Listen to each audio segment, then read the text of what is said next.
Ferme-la, sale serveuse noire, tu ne comprendras jamais l'arabe. Dans la salle privée du restaurant, sa voix claqua comme une gifle. Le milliardaire, sûr de lui, se pencha vers elle, persuadé qu'aucune humiliation n'était trop basse pour rabaisser une femme qu'il considérait inférieure. Les invités rirent nerveusement, mais elle releva la tête, calmement, lentement, et dans un arabe impeccable, elle lui répondit une phrase qui fit blanchir son visage en une seconde. Plus personne ne respirait. Ce moment a tout changé. Vous écoutez cette histoire depuis quel endroit? Tell me where you're watching from and support the channel. Amara Diallo glissa entre les tables de l'Étoile Noire, son tablier noir serré contre sa taille fine. Son téléphone vibra dans sa poche. Un appel manqué de l'hôpital. Elle l'ignora, se concentrant sur les plateaux chargés de verre en cristal. Les doses n'ételaient les dettes s'accumulaient ni, les factures de médical pour sa mère pesaient comme un poids invisible, et ce job était son seul rempart contre le chaos. Amara, la salle privée, lança le manager, un homme trapu nommé Pierre, en pointant du doigt la porte en bois sculptée. Elle hocha la tête, attrapa un plateau d'entrée et poussa la porte. À l'intérieur, l'air était chargé de tension. Caspian Valerius, le milliardaire aux traits anguleux et au costume impeccablement taillé, dominait la table. Face à lui, le cheikh Khalid, un homme d'affaires saoudien aux yeux perçants, entouré de ses conseillers. Entre eux, Lorcan Finch, le traducteur, un type maigre avec un sourire faux, traduisait en arabe fluide, mais altéré. Amara posa les assiettes en silence, observant la scène. Caspian parlait d'une voix assurée. Nous proposons un partenariat exclusif, avec contrôle total sur les opérations en Europe. Lorcan traduisit, mais Amara fronça les sourcils. Au lieu de contrôle exclusif, il dit priorité, un mot qui diluait l'engagement. Elle connaissait l'arabe mieux que quiconque ici. Son master en linguistique l'avait rendue experte en nuances dialectales. C'était une trahison subtile, probablement liée à Silas d'Evreux, le rival de Caspian, connu pour ses coups bas. Cheikh Khalid, cela signifie que Valerius aura la priorité sur les décisions clés, poursuivit Lorcan en arabe, son ton mielleux masquant la distorsion. Le cheikh plissa les yeux, mais ne réagit pas immédiatement. Amara sentit son pouls s'accélérer. Si elle n'intervenait pas, l'accord risquait de capoter. Elle fit un pas en avant, feignant de servir de l'eau, et laissa tomber une fourchette en argent.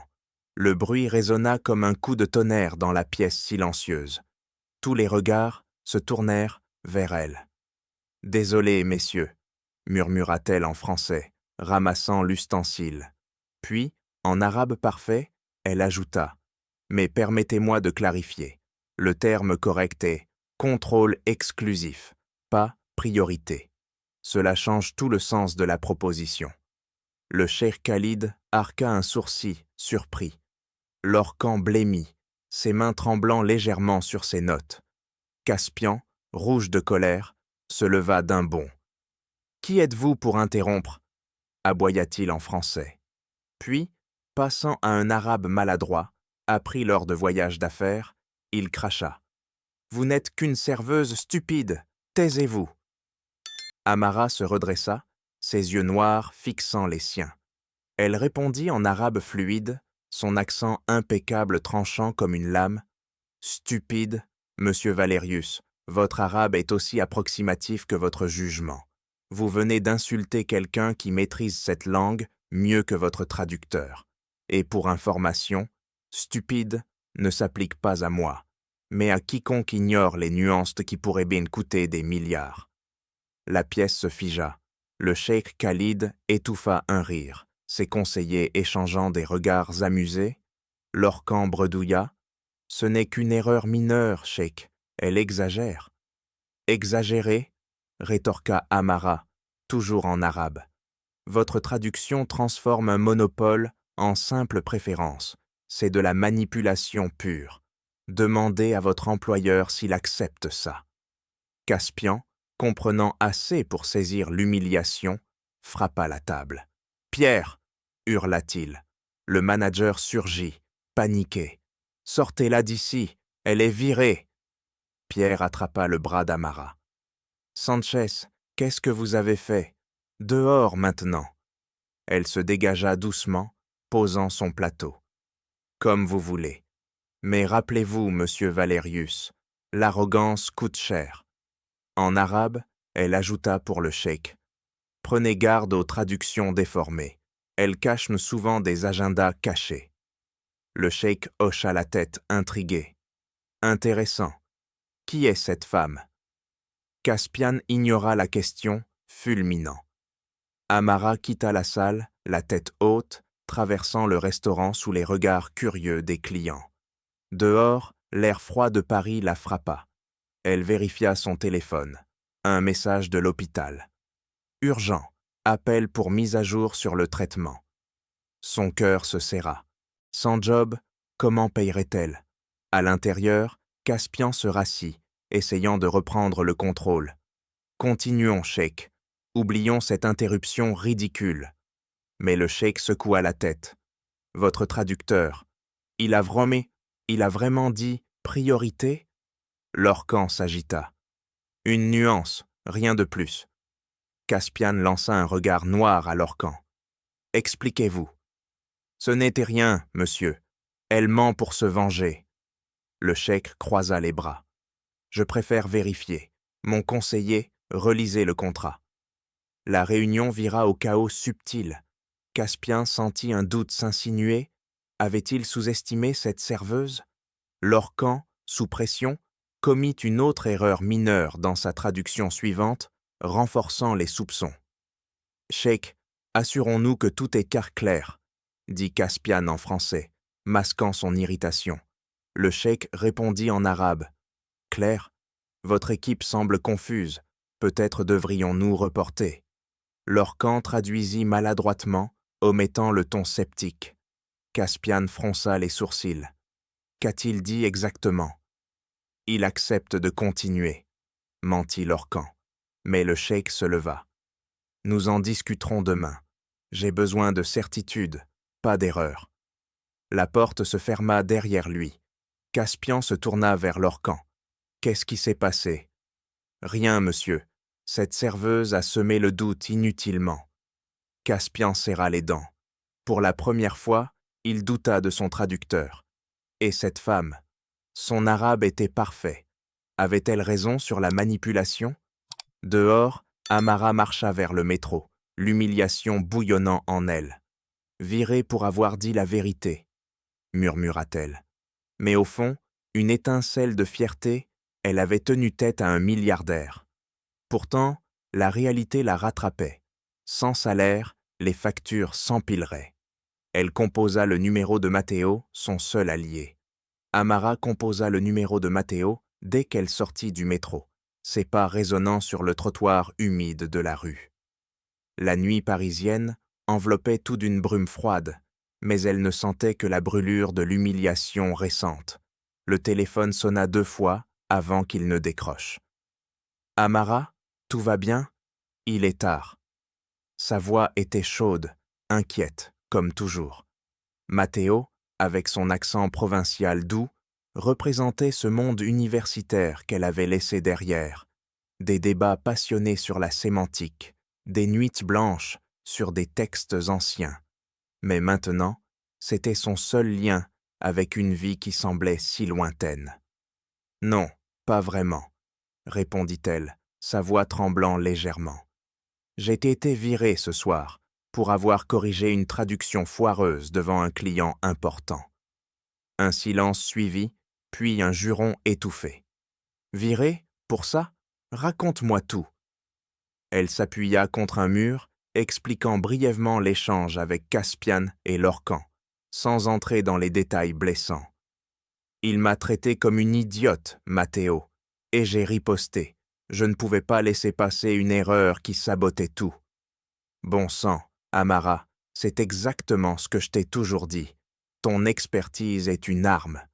Mais dans un resto chic, ces gens ne méritent pas ton talent. Viens chez moi, on en parle. J'ai un peu d'argent de côté.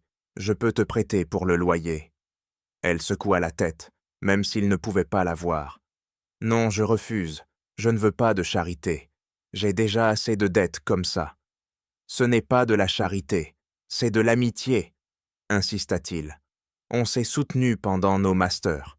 Souviens-toi des nuits à réviser les dialectes ensemble. Tu es brillante, Amara. Ne laisse pas un job minable te briser. » Ces mots la touchèrent, mais ils soulignaient aussi le gouffre entre eux. Matteo, avec son poste stable à l'université, vivait dans un idéal où la connaissance primait. Pour elle, c'était la survie brute. « Merci, mais je dois me débrouiller seul.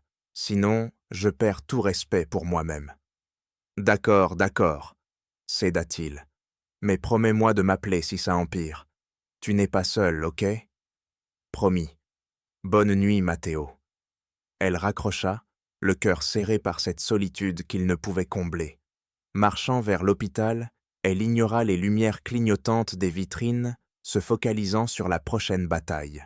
L'entrée du bâtiment public était éclairée d'une lueur jaunâtre, et elle poussa la porte, saluant d'un signe la réceptionniste. Au 3e étage, la chambre de sa mère était calme, le bip régulier des machines rythmant l'air. Ita Elodie, une jeune femme aux cheveux courts et au sourire fatigué, ajustait une perfusion. Elle leva les yeux en voyant Amara. « Amara, vous êtes en retard ce soir. Tout va bien ? » ?»« Pas vraiment. Longue journée. Comment va-t-elle ?» Elodie consulta le dossier, son expression se faisant grave. Le traitement actuel ne suffit plus. Son état s'aggrave. Fatigue accrue, douleur plus intense. Le médecin recommande un protocole expérimental, mais... Amara sentit un froid l'envahir. Mais quoi? C'est cher. Hors couverture assurance. Environ 5 000 € par mois, pour au moins 3 mois. Sans ça, on parle de palliatifs seulement. Les chiffres la frappèrent comme un coup. Amara s'assit au bord du lit, prenant la main de sa mère endormie. « Et si je trouve l'argent? Ça pourrait marcher. » Elodie posa une main sur son épaule. « Peut-être. C'est prometteur pour des cas comme le sien. Mais le système c'était dur. Beaucoup attendent en vain. Vous avez des options? Famille, aide. » « Pas vraiment, juste moi. » Amara ravala ses larmes. « Merci de me dire la vérité, Elodie.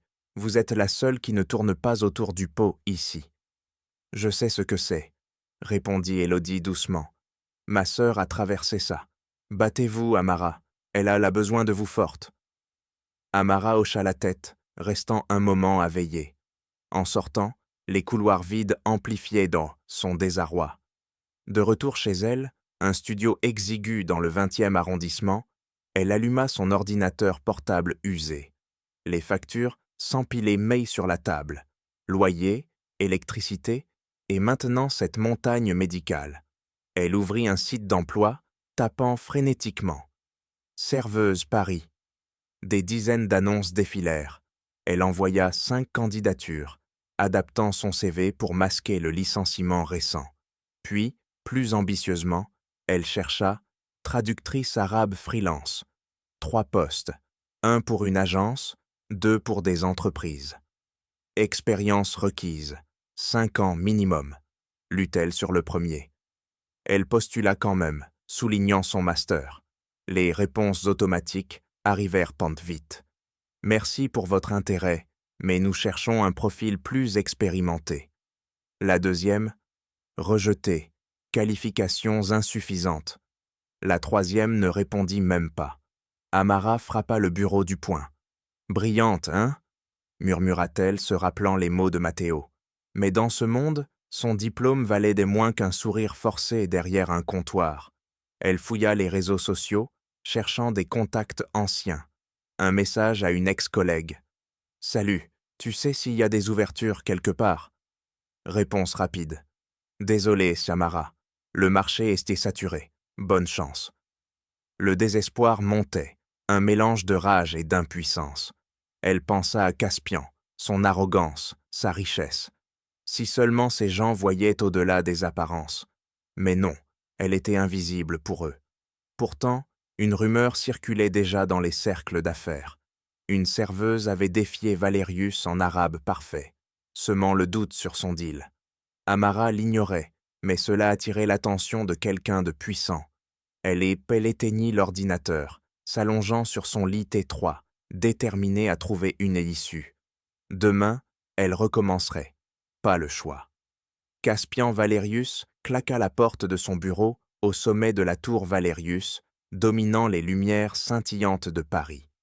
Il se versa un scotch, ignorant les appels manqués sur son portable. L'échange avec cette serveuse, Amara, comme l'avait appelé le manager, le rongeait encore. Son arabe parfait, son regard suidi, défiant. Il balaya l'idée d'un geste impatient. « Ridicule !» marmonna-t-il. Une employée qui se mêle de ce qui ne la regarde pas. Il s'assit à son bureau massif, allumant l'écran pour relire les notes de la réunion. Le cheikh avait reporté, mais ce n'était qu'un contretemps. Lorcan avait minimisé l'incident, assurant que la traduction était impeccable. Caspian fit défiler les emails, rien d'alarmant. Pourtant, une ombre persistait, les mots d'Amara sur la manipulation. La porte s'ouvrit sans frappe. Geneviève Moreau entra, son tailleur gris, impeccable, contrastant avec son expression tendue. À 50 ans passés, elle était le pilier de l'Empire, celle qui avait vu Caspian passer de start-upper ambitieux à milliardaire impitoyable. « Caspian, on doit parler de Lorcan », dit-elle sans préambule, posant un dossier sur le bureau. Il leva les yeux, irrité. « Jean, pas maintenant. La réunion s'est bien terminée, malgré l'interruption. » « Bien terminée ?» Elle croisa les bras. « Le cheikh a reporté, et j'ai entendu des rumeurs. Silas Devreux rôde autour de ce deal. Il a contacté des intermédiaires saoudiens. Si Lorcan n'est pas fiable... » Caspian rit sèchement. « Silas, ce perdant, il m'en veut depuis que je l'ai écrasé sur le contrat africain il y a 5 ans. Et Lorcan est solide. Je l'ai vérifié moi-même. » « Vérifié ?» Geneviève s'assit en face de lui. « Il est ambitieux, Caspian. Trop. J'ai vu ses factures, des paiements inhabituels à des comptes offshore. Et cette serveuse, elle a pointé une erreur réelle, non ?» Il se raidit. « Elle a semé le doute pour se venger. Oublie ça. »« Je n'oublie pas les risques, » rétorqua-t-elle. « Silas est rusé. S'il corrompt Lorcan, on perd des milliards. Écoute-moi pour une fois. Investigue. » Caspian hésita, son verre à mi-chemin de ses lèvres. Les avertissements de Geneviève étaient erronés, rares, mais souvent justes. « D'accord, envoie une équipe vérifier les traductions. Mais discrètement. » Elle hocha la tête et sortit, laissant un silence pesant. Caspian fixa la ville en bas, son esprit tourmenté par le regard d'Amara. Avait-elle vu quelque chose qui l'avait manqué? 2 semaines plus tard, le téléphone sonna à l'aube. Caspian décrocha, encore ensommeillé dans son pantouse. « Quoi ?»« Monsieur, c'est urgent, » dit son assistant. « Le cheikh a annulé le contrat. Tout. Il signe avec Devre Corp ce matin. » Caspian bondit du lit. « Impossible. Contactez Lorcan immédiatement. »« On a essayé. Il a disparu. Portable et Poms l'éteint. Bureau vide. » La rage monta. Caspian enfila un peignoir, se ruant vers son bureau personnel. Il ouvrit son ordinateur, fouillant les emails. Un message anonyme attira son œil. « Lorcan vous a trahi.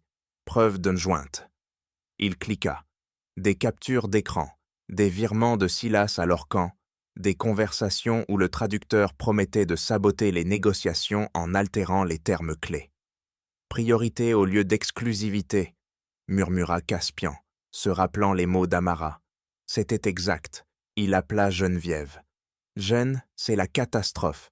Le deal est mort. Lorcan a fui. »« Je sais, » répondit-elle calmement. « J'arrive avec un rapport complet. » Moins d'1 heure plus tard, elle était là, dossier en main. Elle le posa devant lui, sans un mot, s'asseyant avec une expression de déception muette. ce regard qu'elle réservait aux erreurs fatales. Caspian feuilleta les pages, timeline des trahisons, liens avec Silas, même des enregistrements audio partiels. Comment as-tu eu ça si vite? J'aimais des sources, dit-elle simplement. Je t'avais prévenu sur l'Orcan. Et Silas, il jubile déjà sur les réseaux. Un post discret sur une victoire inattendue. Caspian frappa le bureau. Ce salaud, il m'a volé sous le nez. Geneviève le fixa, son silence plus éloquent que des reproches. Enfin, elle parla. La question n'est pas ce qu'il a fait, mais ce que tu vas faire. Continuer à ignorer les signes, comme avec cette serveuse, ou admettre que ton arrogance t'a aveuglé. Il se leva, marchant vers la fenêtre. Arrogance, j'ai bâti cet empire seul. Seul. Elle secoua la tête. Avec mon aide, et celle de beaucoup d'autres que tu as ignorés. Cette femme, Amara, elle a vu clair en l'Orcan dès le début. Tu l'as humiliée au lieu de l'écouter. Caspian se tourna, les yeux plissés. Et alors, c'était une serveuse. Une serveuse qui parle arabe mieux que ton traître de traducteur, répliqua-t-elle. Peut-être qu'elle essaie la clé pour récupérer ce deal, ou au moins pour contrer Silas la prochaine fois. Le silence retomba. Caspian sentit le poids de ses erreurs, le deal perdu, les milliards évaporés, et cette trahison qui le rongeait. Geneviève avait raison, il devait agir, pas ruminer. D'accord, dit-il enfin, trouve-la. Amara Diallo. Je veux savoir qui elle est. Vraiment. Et prépare un plan pour frapper Silas, là où ça fait mal. Geneviève sourit légèrement, le premier signe d'approbation. Bien, je m'en occupe. Mais souviens-toi, Caspian, réparer demande plus que de l'argent. Ça demande de l'humilité. Il hocha la tête, mais intérieurement, il bouillonnait encore. Tandis qu'elle partait, il composa un numéro privé. Un détective. Trouvez tout sur Amara Diallo, vite. Les heures suivantes furent un tourbillon. Appels à des contacts saoudiens pour limiter les dégâts, analyse des pertes financières. Mais au fond, l'idée de Geneviève germait. Cette femme pourrait être un atout inattendu. Pour la première fois, Caspian envisagea de s'excuser, ne serait-ce que pour rebondir. Caspian fixait l'écran de son ordinateur, les preuves de la trahison de l'Orcan, étalées comme un puzzle destructeur. Les virements, les messages codés, tout pointait vers Silas. Il ferma les yeux, et les mots d'Amara revinrent en force. Votre arrogance coûte cher. Puis ceux de Geneviève, admettre que ton arrogance t'a aveuglé. Il se leva brusquement, renversant son verre vide. Pour la première fois depuis des années, il se sentait vulnérable, piégé par ses propres certitudes. « J'ai été un idiot », murmura-t-il à la pièce vide. L'Orcan n'était pas seulement un traître, il était le symptôme de son hubris. Ignorer les avertissements, humilier ceux qui osaient de les corriger, cela l'avait conduit ici, avec un empire chancelant. Il appuya sur l'interphone. « Geneviève, dans mon bureau, maintenant. » Elle y arriva en quelques minutes, son expression neutre masquant une vigilance accrue. « Qu'y a-t-il, Caspian ?» Il ne tourna pas autour du pot. « Vous aviez raison, surtout. L'Orcan, Silas, même sur cette serveuse. J'ai été aveugle. » Geneviève s'assit, croisant les jambes. « Raison? Ce n'est pas une victoire pour moi. C'est une perte pour l'entreprise.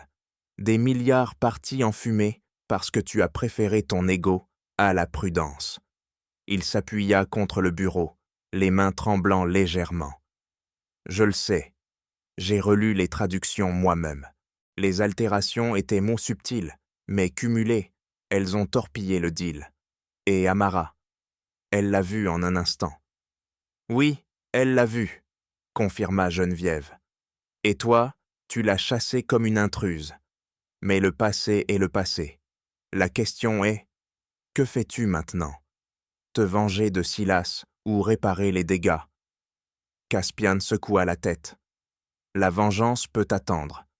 D'abord, récupérer ce qui est récupérable. » Le chèque n'a pas encore signé avec Devreux. Il y a une fenêtre. Mais sans traducteur fiable, on est fichu. Elle arqua un sourcil. Et qui pourrait être ce traducteur fiable? Amara, répondit-il sans hésiter.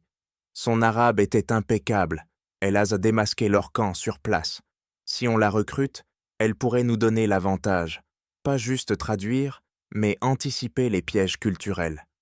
Geneviève sourit faintly. Enfin, tu raisonnes. Mais réparer ne se fait pas avec un chèque. Elle t'a défié publiquement.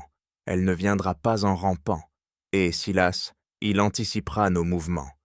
Silas est prévisible, rétorqua Caspian. Il se vante déjà. Mais avec Amara, on pourrait reformuler l'offre au chèque. Quelque chose de plus nuancé, respectueux. Pas de domination brute, mais une alliance réelle. Elle hocha la tête. C'est un début, mais commence par l'humilité. Admettre tes erreurs auprès d'elle pourrait être la clé. Pas de vengeance aveugle, de la stratégie. Caspian réfléchit un instant. D'accord, trouvez-la. Utilisez tous les moyens. Contact au restaurant, réseau. Et creusez sur Silas. Ses faiblesses actuelles, ses deals en cours. Je veux un dossier complet d'ici demain. Considère ça fait, dit-elle en se levant. Mais souviens-toi, réparer demande du temps. Ne force pas les choses. Elle partit, laissant Caspian seul avec ses pensées. Il rappela son équipe de sécurité, un groupe discret, habitué aux enquêtes sensibles. « Patron, répondit le chef, un homme nommé Raoul, j'ai une cible, Amara Diallo, ex-serveuse à l'Étoile Noire. Trouvez son adresse, son background. Commencez par les registres du restaurant. Compris. Délai immédiat. Et soyez discret. Pas d'intimidation. » Raoul hésita. On a déjà un lead. Elle a dû mentionner un hôpital lors de son licenciement. Peut-être une connexion familiale. Caspian fronça les sourcils. Vérifiez les hôpitaux publics parisiens, mais légalement, pas de piratage. Entendu. Rapport dans 2 heures. Caspian raccrocha, arpentant la pièce. La recherche sur Silas suivit. Il envoya un message à un analyste financier. Dossier sur Devreux, vulnérabilité, allié saoudien, urgent. Les réponses arrivèrent, c'est vite. Silas avait des dettes cachées dans une filiale européenne, et ses liens avec le cheikh étaient fragiles, basés sur des promesses gonflées. Parfait, pensa Caspian. Une faille à exploiter. Mais Amara posait problème. Raoul rappela, on l'a localisé via le restaurant, adresse dans le 20e. Mais pour le détail, on a croisé avec des factures d'eau médicale publique. Sa mère est hospitalisée à Saint-Antoine, cancer avancé. Caspian sentit un pincement inattendu. Des dettes? Massives. Elle paye seule, pas de famille élargie visible. La distance sociale le frappa. Lui, avec ses milliards, et elle, luttant pour survivre. Cela compliquait les choses. Une offre d'argent pourrait sembler manipulatrice, mais c'était aussi une opportunité.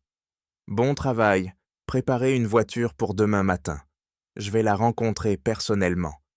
Raoul s'étonna. Vous, pas un intermédiaire? Oui, moi, c'est personnel maintenant. Il termina l'appel, s'asseyant enfin. Les échos des voix, Amara défiant, Geneviève conseillant, le poussaient en avant. Pour la première fois, il envisageait non pas dominer, mais collaborer.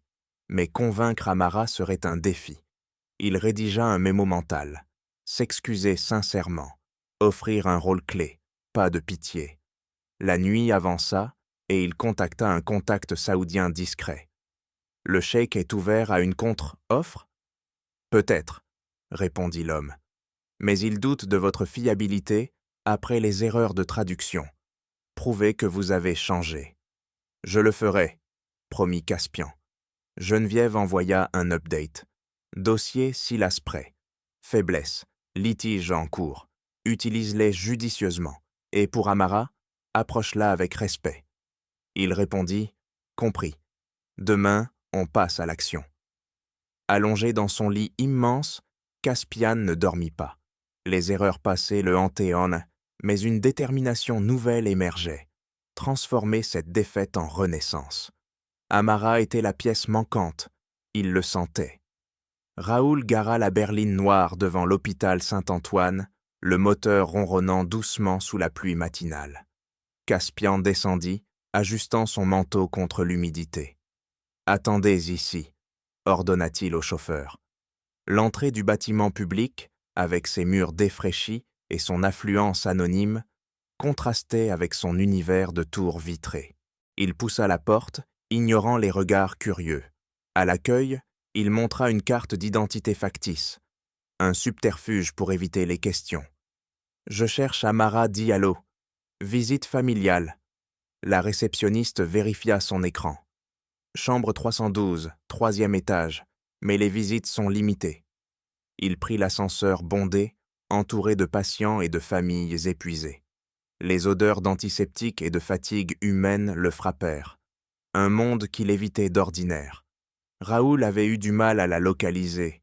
Les registres du restaurant menaient à une adresse, mais c'était l'hôpital qui avait fourni le lien décisif via des factures médicales croisées.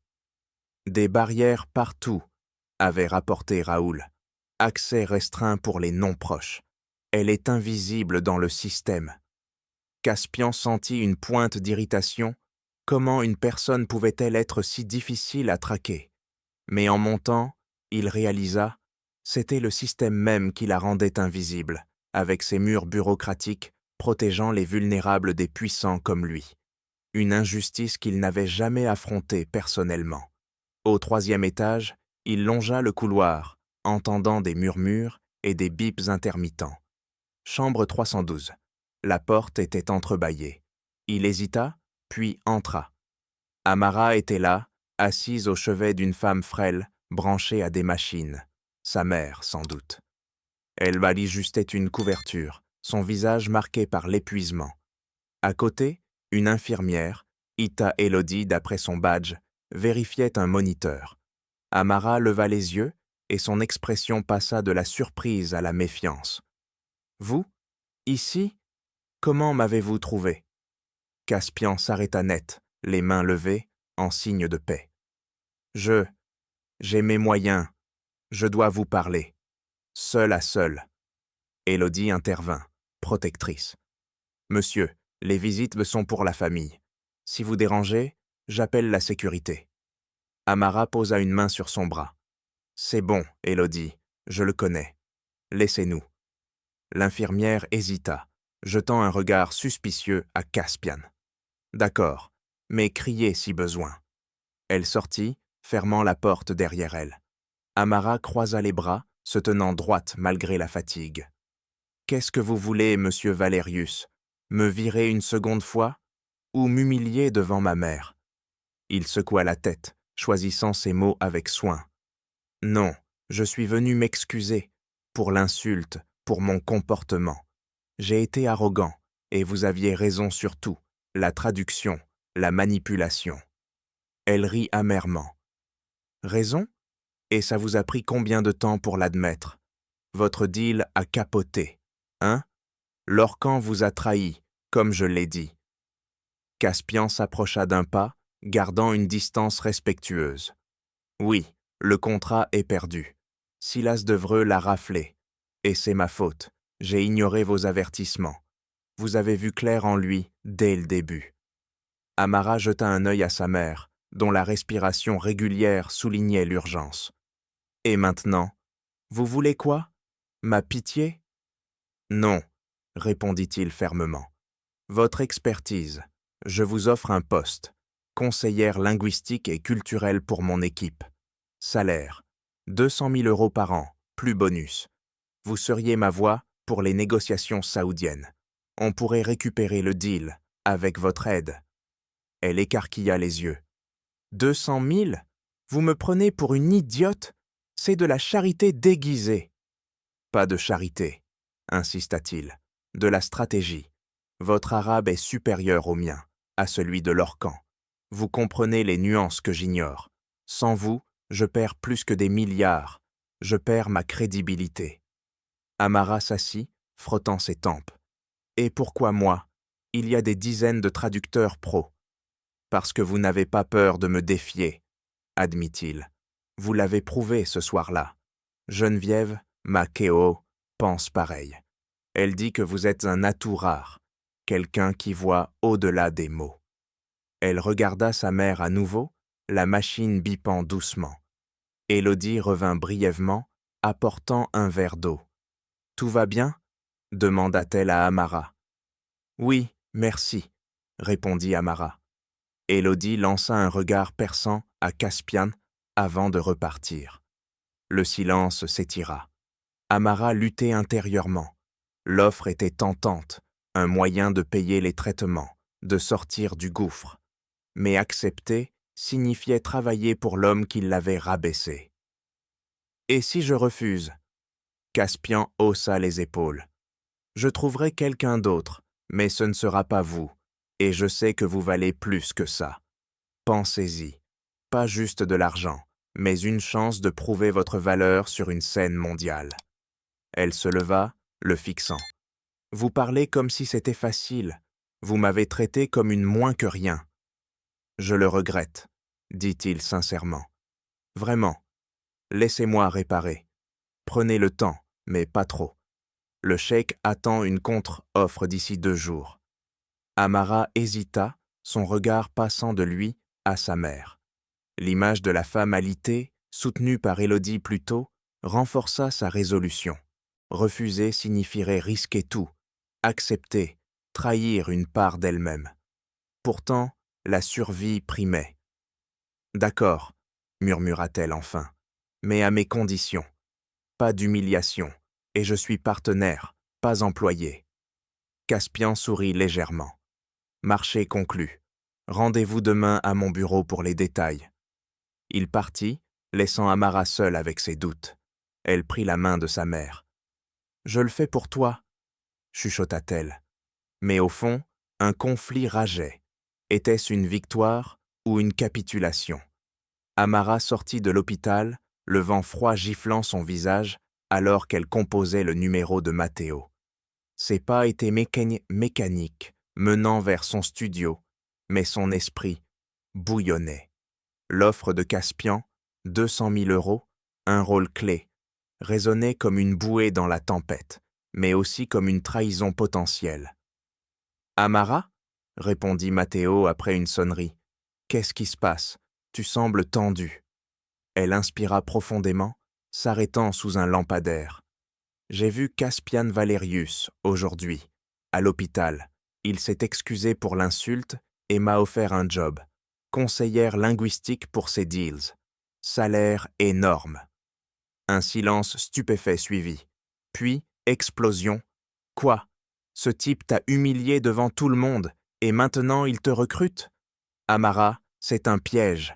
Il te voit comme une commodité, une experte bon marché pour réparer ses erreurs. »« Je sais, Matteo, » répliqua-t-elle, sa voix montant. « Il m'a traité comme de la merde, mais l'argent, c'est pour les traitements. Sans ça, on perd tout. »« L'argent ?» Il rit avec amertume. « C'est exactement comme ça qu'il nous achète. Souviens-toi de nos discussions en fac. La connaissance n'est pas à vendre. Tu es une linguiste, pas une mercenaire pour des milliardaires arrogants. Travailler pour lui, c'est valider son monde, où les gens comme nous sont jetables. » Amara serra le téléphone. Matteo incarnait cet idéal pur. Des heures à débattre de théories, à rêver d'un monde où le savoir changeait les choses sans compromis. Mais pour elle, c'était du luxe. Et quoi? Je refuse et je regarde tout s'effondrer. Ce n'est pas de l'idéalisme, c'est de la survie. Survie? Il adoucit son ton. Amara, tu vaux mieux que ça. Il y a d'autres jobs, freelance, agence. Ne vends pas ton âme à ce type. Il t'utilisera et te jettera. Peut-être, admit-elle. Mais il a besoin de moi, maintenant. Lorcan l'a trahi, Silas a volé le deal. Avec mon expertise, je peux inverser ça et en profiter. Ce n'est pas vendre mon âme, c'est l'utiliser comme levier. Matteo soupira. Tu rationalises, c'est dangereux. Et s'il te demande de compromettre tes principes, de traduire des mensonges? Je ne le ferai pas, affirma-t-elle. Je pose mes conditions. Partenaire, pas employé. Si ça tourne mal, je pars. D'accord, mais promets-moi d'être prudente. Appelle-moi si ça dérape. Je suis là, tu sais. Merci, Matteo. Vraiment. Elle raccrocha, le doute persistant. Chez elle, elle s'effondra sur son canapé usé, fixant le plafond fissuré. Accepter signifiait franchir une ligne, collaborer avec l'ennemi. Mais refuser? Les factures médicales s'empilaient, un rappel cruel. Elle ferma les yeux, imaginant un avenir stable, puis rouvrit son ordinateur pour rechercher Valerius Corp. Articles sur des deals agressifs, rumeurs sur Silas. « Il a vraiment besoin de moi », murmura-t-elle. Le lendemain matin, elle arriva au siège de Valerius, un gratte-ciel de verre imposant. La réceptionniste la guida vers l'ascenseur privé. Au sommet, Caspian l'attendait dans une salle de réunion minimaliste, avec Geneviève à ses côtés, une femme aux traits acérés, exsudant autorité. « Mademoiselle Diallo », dit Caspian en se levant. « Heureux que vous soyez venue. » Amara hocha la tête, s'asseyant en face. « Allons droit au but. J'accepte, mais comme partenaire stratégique, pas salarié. Décision partagée sur les aspects linguistiques et un contrat clair. Je pars si je sens de la manipulation. » Caspian échangea un regard avec Geneviève, qui sourit subtilement. « Audacieux, » commenta-t-elle. « Mais justifié. J'ai lu votre CV. Master impressionnant. Vous pourriez nous être inestimable contre Silas. »« Contre Silas » demanda Amara. « Il est impliqué comment ?»« Il a corrompu l'Orcan, » expliqua Caspian. « Preuve à l'appui. On prépare une contre-offre au cheikh, plus nuancée, respectueuse des protocoles culturels. Votre rôle, assurer que chaque mot compte. » Geneviève intervint. « Je serai témoin du contrat. Pas de hiérarchie ici, on collabore. » Caspian, montre-lui le draft. Il poussa un document vers elle. Amara le lut attentivement. Salaire, bonus, clause de sortie. « Ça semble l'équitable, » dit-elle. « Mais ajoutez une clause. Transparence totale sur les intentions. Pas de cachotterie. »« Accepté, » répondit Caspian sans hésiter. « Jean ?»« Je modifie et imprime, » dit-elle tapant sur son laptop. Quelques minutes plus tard, le contrat révisé était prêt. Ils signèrent en silence, Geneviève apposant son sceau comme témoin. « Félicitations, » dit-elle à Amara. « Vous entrez dans un monde impitoyable, mais avec votre talent, vous survivrez. » Amara rangea sa copie. « Maintenant parlons stratégie. Comment contrer Silas ?» Caspian activa un écran, affichant des schémas. Il mise sur l'agressivité, termes durs, promesses rapides. On va l'inverse, emphase sur le partenariat culturel. Vous reformulez nos propositions en arabe, subtilité pour bâtir la confiance. Par exemple, demanda Amara, au lieu de contrôle exclusif, dites gestion collaborative prioritaire, suggéra-t-elle. Ça respecte les hiérarchies saoudiennes sans diluer l'essence. Geneviève nota. Brillant. Et pour Silas, on a des infos sur ses faiblesses, litiges en Europe. On les utilise comme levier discret. Pas d'attaque de direct, avertit Amara. Le cheikh valorise l'honneur. Mieux vaut souligner nos forces. Caspian acquiesça. D'accord. Première étape. Un appel au cheikh demain. Vous préparez le script. Ils passèrent sans l'heure suivante à esquisser les grandes lignes. Analyse de mails passés, ajustements dialectaux. Amara se surprit à s'impliquer, son expertise enfin valorisée. Mais un doute subsistait. Était-ce une alliance ou une illusion? Geneviève conclut. C'est un bon début. Amara, bienvenue. Caspian, ne foire pas ça. Il rit légèrement. Promis. Amara quitta la tour, contrat en main, un mélange d'excitation et d'appréhension. Matteo avait raison sur les risques, mais l'opportunité était réelle. Elle envoya un message à Élodie. Bonne nouvelle, traitement couvert bientôt. Puis, à Matteo. J'ai signé. Prie pour moi. Amara déploya les documents sur la table de réunion, son stylo traçant des annotations rapides sur les propositions initiales. Caspien observait, bras croisés, tandis que Geneviève pianotait sur son ordinateur. « Voici mon plan », déclara Amara sans préambule. « On abandonne l'approche agressive. Au lieu de pousser pour un contrôle total, on met l'accent sur une collaboration culturelle. Intégration de traditions saoudiennes dans le projet. Ça corrige les erreurs passées. » Caspian fronça les sourcils. « Expliquez, le cheikh veut de la force, pas de la douceur. » « Faux, » rétorqua-t-elle. « Les nuances linguistiques montrent donc qu'il valorise le respect. Par exemple, traduisez partenariat en ta'awoun. Ça évoque une alliance familiale, pas un contrat froid. Et pour Silas, son motif est clair, vengeance personnelle après votre victoire africaine. Il gonfle ses promesses pour impressionner, mais sans profondeur culturelle, il échouera. Geneviève leva les yeux. Intéressant. Vous analysez Silas comment? Via ses deals publics, répondit Amara. Il ignore les subtilités, utilise un arabe formel générique, pas dialectal. On peut l'exploiter. Proposer au cheikh un addendum sur la préservation patrimoniale, comme des investissements locaux en éducation linguistique. Ça le touche personnellement. Caspian hocha la tête lentement. Ça pourrait marcher, mais on a peu de temps. L'appel au cheikh est demain. Justement, dit Amara, je rédige le script ce soir, focalisé sur l'écoute, pas la domination. Geneviève posa son stylo. Je suis impressionné, Amara. Mais soyons honnêtes, je suis sceptique. Caspian a l'habitude de forcer les choses. Comment garantissez-vous que ça ne déraille pas? Amara soutint son regard. Par la transparence. Et si on discutait en privé? Caspian arqua un sourcil. Allez-y, je vérifie les finances pendant ce temps. Les deux femmes se dirigèrent vers un bureau adjacent, Geneviève fermant la porte. D'accord, parlez. Pourquoi devrais-je vous faire confiance? Vous êtes nouvelle, ici. Amara s'assit, choisissant ses mots. Parce que je sais ce que c'est d'être sous-estimé. Vous avez bâti ça avec lui depuis le début, non? J'ai lu des articles, vous avez sauvé des deals en le freinant. Moi, j'apporte l'expertise qu'il manque. Ensemble, on le guide. Geneviève se détendit légèrement. Vous avez raison, j'ai passé des années à le tempérer. Il est brillant, mais impulsif.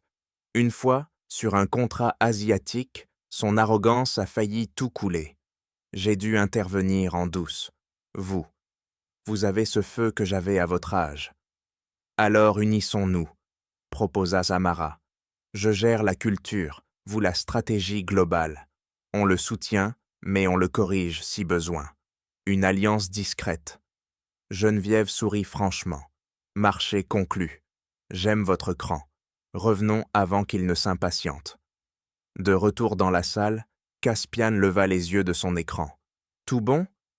Parfait, répondit Geneviève. Amara a affiné le plan. On intègre ses idées. Amara reprit. Pour contrer Silas, soulignons ses faiblesses. Ces litiges européens le rendent vulnérable, mais subtilement. Envoyez au cheikh un mémo comparatif, en arabe nuancé, montrant notre stabilité. Caspian approuva. Bien. Jen, coordonnez les envois. Amara, le script? En cours, dit-elle. Mais j'ai besoin d'un avis externe, un collègue académique pour vérifier les dialectes. Faites, encouragea Geneviève. Tant que c'est discret. Amara envoya un message rapide à Matteo. Besoin conseil linguistique urgent. Script pour négo saoudienne. Peux-tu jeter un œil? Sa réponse vint vite. Toujours pour Valérius. Méfie-toi. Mais envoie. Pour toi. Elle attacha le draft. Matteo répondit après 20 minutes. Solide, mais ajuste ta'awoun en shuraka, pour plus d'égalité. Évite les termes trop occidentaux. Bonne chance. reste fidèle à toi. Amara intégra les changements. Prêt, annonça-t-elle au groupe. Ils passèrent Poppy l'après-midi à répéter. Caspian simulait l'appel, Amara corrigeant en temps réel. Non, dites, nous honorons votre vision, au lieu de nous dirigeons. Ça flatte sans soumettre. Geneviève intervint. Et si Silas interrompt, il sera là, avec l'Orcan. Anticipez, conseilla Amara. Si l'Orcan traduit mal, je le contredis poliment, en arabe direct au cheikh. Silas déteste l'humiliation publique. Caspian rit. Comme vous l'avez fait avec moi? Exactement, répliqua-t-elle sans ciller. Geneviève étouffa un sourire. Le soir tomba, et ils finalisèrent les visuels, graphiques sur les bénéfices mutuels. On y va pour une réunion physique au palais, décida Caspian. Vol demain matin. Amara, vous venez. Gênes, gérez les arrières. Compris, dit Geneviève. Et rappelez-vous, écoutez Amara sur place. Amara hocha la tête, sentant une complicité naissante avec elle. On forme une équipe maintenant. Silas n'aura pas l'Orcan pour se cacher. Caspian se leva. Parfait, rentrez vous reposer. Demain, on frappe fort. Amara quitta la tour, appelant Matteo en marchant. Merci pour les conseils. Ça a aidé. De rien, répondit-il. Mais sois prudente, ces gens jouent dur. Je sais. Mais j'ai des alliés maintenant. Geneviève est solide. Une alliance avec la CO? Impressionnant. Appel après la réunion. Elle raccrocha, un mélange d'adrénaline et d'appréhension. Le groupe avait un plan cohérent. Amara au front linguistique, Geneviève en soutien stratégique, Caspian en leader réformé. Face au cheikh, Silas et l'Orcan, ce serait une bataille d'esprit. Matteo avait fourni la touche académique finale, renforçant sa confiance. Dans l'avion le lendemain, ils affinèrent les derniers détails. Si l'Orcan ment, intervenez, insista Caspian. Comptez sur moi, assura Amara. Geneviève ajouta, et moi, je gère les chiffres. Ensemble, on les démonte. L'atterrissage approchait, menant droit aux confrontations. La lourde porte du palais s'ouvrit sur une salle ornée de marbre et de dorure, où le cheikh Khalid trônait au bout d'une table massive. Silas Devereux, assis à sa droite avec un sourire suffisant, ajusta sa cravate. À ses côtés, l'Orcan Finch feuilletait des notes, son regard fuyant évitant Caspian. Amara, Geneviève et Caspian entrèrent, l'air chargé d'électricité. « Messieurs, mademoiselle !» tonna le cheikh en arabe, son ton neutre masquant une impatience. « Commençons. Monsieur Devereux a présenté une offre solide. Pourquoi devrais-je reconsidérer ?» Caspian s'avança, suivant le script d'Amara. « Votre Excellence !» répondit-il en arabe fluide, guidé par ses notes. « Avant tout, permettez-moi de m'excuser sincèrement pour les malentendus précédents. Nos traductions passées ont manqué de respect à votre vision. Nous venons corriger cela avec humilité. » Le cheikh plissa les yeux, surpris. Silas ricana. « Des excuses? Trop tard, Valérius. Le deal est presque scellé. » L'Orcan intervint en arabe. « Exactement. Leur précédente proposition était confuse. La nôtre est claire et avantageuse. » Amara nota la distorsion subtile dans sa traduction, mais resta silencieuse pour l'instant. Le cheikh hocha la tête. « Procédez, monsieur Valérius. » Caspian fit signe à Amara. Elle se leva, déroulant le plan avec assurance. « Votre Excellence, dit-elle en arabe dialectal précis, notre offre va au-delà des chiffres. Nous proposons une intégration culturelle, des fonds pour des programmes éducatifs saoudiens, préservant les traditions tout en innovant. Par exemple, Shuraka, un partenariat égal où vos priorités guident les opérations. » Le cheikh se pencha en avant. « Intéressant, détaillé. Investissements locaux en formation linguistique, poursuivit-elle, pour former des experts saoudiens, renforçant votre économie sans dépendance extérieure, contrairement à d'autres offres qui imposent des termes rigides. » Silas bondit. C'est de la flatterie vide. Notre contrat assure des retours immédiats. Main replie, mine fève, comme convenu. L'Orcan traduisit, mais Amara l'interrompit poliment en arabe.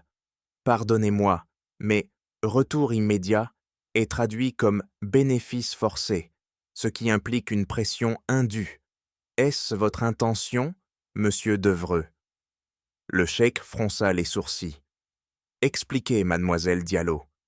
Amara produisit un dossier. Voici des preuves. Dans vos échanges, l'Orcan a altéré des termes clés. Exclusivité devenue priorité. Une manipulation pour favoriser Silas. Des emails confirment des paiements suspects. L'Orcan blêmit. C'est faux. Elle ment pour sauver son employeur. Silas se tourna vers lui. Tais-toi, idiot. Votre Excellence, ignorez ces accusations. Mais Amara continua, sa voix ferme. Vérifiez les originaux. Ces distorsions ont semé le doute inutilement. Notre offre, elle, est transparente. Pas de cachotterie. Le cheikh fit signe à un conseiller qui examina les documents. Un murmure s'éleva. Confirmé, ordonna-t-il. Le conseiller hocha la tête. Les altérations sont évidentes. Paiement trace vers Devreux Corp. Silas se leva d'un bond. C'est une calomnie. L'Orcan agit seul. Je n'y suis pour rien. L'Orcan bredouilla. C'était pour clarifier, pas trahir. Le cheikh tonna. Dehors, vous avez souillé cette table. Le deal avec Devreux est annulé. Des gardes escortèrent Silas et l'Orcan, le premier fulminant. Vous regretterez ça, Khalid. La porte claqua. Le cheikh se tourna vers Caspian. Impressionnant. Votre conseillère a démasqué le serpent. Signé. Caspian inclina la tête. Merci, Votre Excellence. Avec Amara, nous honorons cet accord. Sur le vol retour, l'avion filait au-dessus des nuages. Caspian sortit un document. Amara, regardez, un fonds de bourse nommé Imani Diallo, pour soutenir des linguistes talentueux, comme vous. Elle toucha le papier, émue. C'est inattendu, merci. Geneviève sourit depuis son siège. Il a insisté. Une façon de réparer. Amara appela Matteo dès l'atterrissage. On a gagné. Le deal est scellé. Silas écrasé. Sérieux? S'exclama-t-il. Félicitations. Mais tu as tenu bon? Pas de compromis? Aucun, assura-t-elle. Mon expertise a tout changé. Et un fonds pour des bourses, imagine l'impact. Waouh, je suis fier. Mais reste vigilante avec Valérius. Promis, merci pour ton soutien. À l'hôpital, Amara entra dans la chambre. Sa mère, plus alerte grâce au nouveau traitement financé, sourit faiblement. Élodie ajustait un oreiller. Bonne nouvelle, elle progresse, vitalité en hausse. Oui, répondit Amara. Tout s'améliore. Merci pour tout, Élodie. L'infirmière hocha la tête. Vous l'avez mérité. Battez-vous encore. Dehors, Geneviève rejoignit Amara et Caspian pour un briefing rapide. Prochain projet, expansion européenne. Amara, vos idées sur les nuances culturelles? Intégrer des partenariats locaux, suggéra-t-elle. Éviter les erreurs passées. Caspian acquiesça. Ensemble, on transforme l'entreprise. Plus d'arrogance, de la collaboration. Geneviève observa, notant le changement. Une équipe unie, prête pour l'avenir. Amara sentit une paix nouvelle, non juste une victoire, mais une évolution durable. L'histoire d'Amara nous rappelle que la véritable force réside dans la connaissance et le courage face à l'injustice. Une insulte devient opportunité, transformant une serveuse en partenaire d'un empire. Qu'en pensez-vous? Avez-vous vécu une sous-estimation qui a changé votre vie? Partagez vos réflexions dans les commentaires ci-dessous. Nous les lisons tous.